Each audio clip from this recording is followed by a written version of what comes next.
তবে এই ব্রিজগুলা দেখে বোঝা যায় এগুলা আমাদের যখন সুলতানি আমল ছিল তখনই নির্মিত হয়েছে। নগর কসবা থেকে কিছুটা দূরেই কালের সাক্ষী এই এক গম্বুজের মসজিদ। এর নির্মাতা ছিলেন খোদ দিল্লির সম্রাট গিয়াসউদ্দিন বলবনের ছেলে সুলতান নাসিরউদ্দিন মাহমুদ। ইতিহাস কখনো পাতায় লেখা থাকে না, কখনো কখনো তা জমে থাকে চুন সুরকির পলেস্তরে। মীর কাদিমের এই জীর্ণ পোলটার সামনে দাঁড়িয়ে আমি স্রেফ স্তব্ধ হয়ে গিয়েছিলাম। শত শত বছর পার হয়ে গেছে, অথচ এই প্রাচীন সেতুটি আজও আভিজাত্য নিয়ে বুক টান টান করে দাঁড়িয়ে আছে।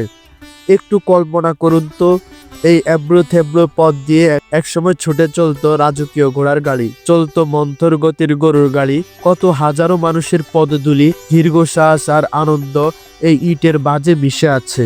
আমরা কি তার খবর রাখি?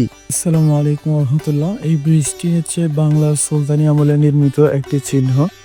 এই মুন্সিগঞ্জের আশেপাশে এবং মুন্সিগঞ্জের মধ্যে ছড়িয়ে ছিটিয়ে আছে এরকম বহু চিহ্ন, যেটা আমাদের বাংলাদেশে এবং বাংলার সুলতানি আমলে নির্মিত হয়েছে। এটা হচ্ছে নগর কসবা। আমি যেখানে ঘুরতে গিয়েছিলাম সে নগর কসবার একটু দূরে, প্রায় রিক্সায় 50-60 টাকা ভাড়া নিয়েছে। এরকম ছোট একটা নদী, একটা খালের মতোই, এই নদীটার উপরেই এই ব্রিজটা নির্মিত হয়েছে।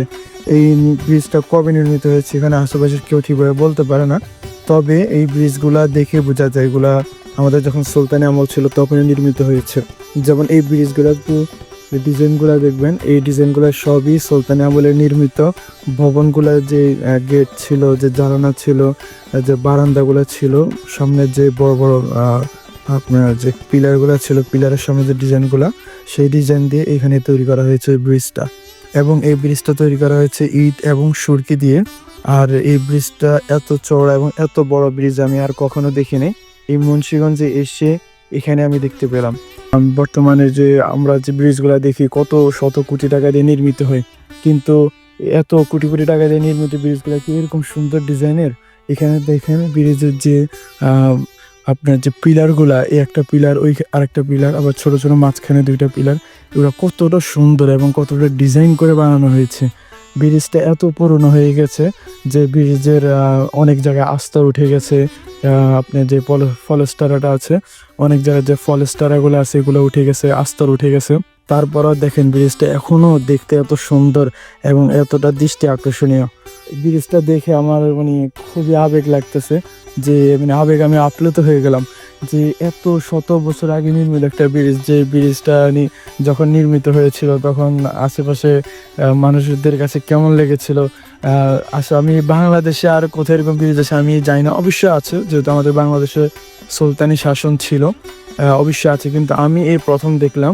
আর হচ্ছে আমি যেখানে থাকি আমার ওখানে এরকম কখনো কোনো ব্রিজ দেখিনি। তখন মানুষদের কাছে কেমন অনুভূতিটা লাগছে এই ব্রিজটা যখন তৈরি করা হয়েছে, এত শত বছর পরে এত সুন্দর লাগতেছে ব্রিজটাকে, তখন জানি কেমন লেগেছিল। আর তখন এই ব্রিজের উপর দিয়ে যে মানুষরা যেত, যারা যাতায়াত করতো, তাদের সেই কথাগুলো মনে পড়তেছে, তারা কি অনুভূতি নিয়ে এখান দিয়ে হাঁটাচলা করতো। তারপরে হচ্ছে এই ব্রিজের উপর দিয়ে যে গাড়ি যেত, তখনকার ঘোড়ার গাড়ি, তারপর হচ্ছে গরুর গাড়ি, মালবাহী গাড়িগুলো যেত, তখন কেমন লাগতো ব্রিজটাকে, কি আওয়াজ করে আসতো, গরুর গাড়ির চাকার আওয়াজে, ঘোড়ার খুরের আওয়াজগুলো আসতো এখান থেকে। এগুলা মনে হয় চোখ বন্ধ করলে এখনো আমি আবার অনুভব করতে পারবো। আমরা এবার দেখবো ব্রিজের উপরের অংশ থেকে আশেপাশে কেমন লাগে এবং উপরে কি কি আছে, এগুলা এখন দেখবো আমি।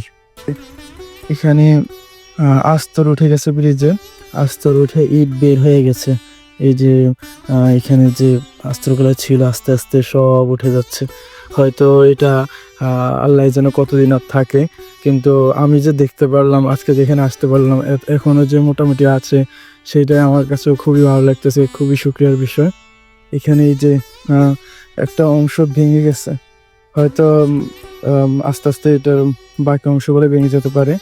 এখানে যে চুন আর সুরকি দেওয়া উপরে, আর ইটগুলো চুন আর সুরকি দিয়ে লাগানো, এই যে চুন আর সুরকির যে অংশগুলা।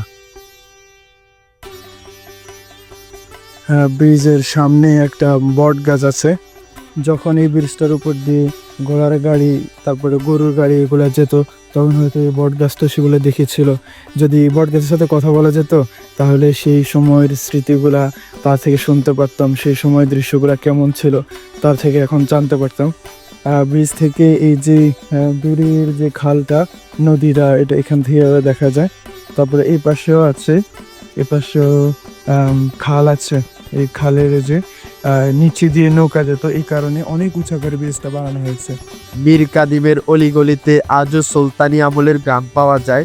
নগর কসবা থেকে কিছুটা দূরেই কালের সাক্ষী এই এক গম্বুজের মসজিদ। এর নির্মাতা ছিলেন খোদ দিল্লির সম্রাট গিয়াসউদ্দিন বলবনের ছেলে সুলতান নাসিরউদ্দিন মাহমুদ, ইতিহাসে যাকে আমরা জানি বুগরা খান নামে। দিল্লির সিংহাসন যখন শূন্য, পুরো ভারতবর্ষ শাসনের অধিপতি হওয়ার সুযোগ ছিল তার সামনে, অথচ তিনি দিল্লির শুষ্ক সিংহাসনের চেয়ে এই বাংলার সবুজ শ্যামল মায়া, লখনতির বৃষ্টি আর স্নিগ্ধতাকে বেশি ভালোবেসেছিলেন। আজ লোকে একে বলে ট্যাঙ্গোর শাহী জামে মসজিদ। শত বছর আগের সেই কারুকাজ আজও অবিকল রয়ে গেছে, যেন সময়ের ঘড়ি এখানে এসে থমকে দাঁড়িয়েছে।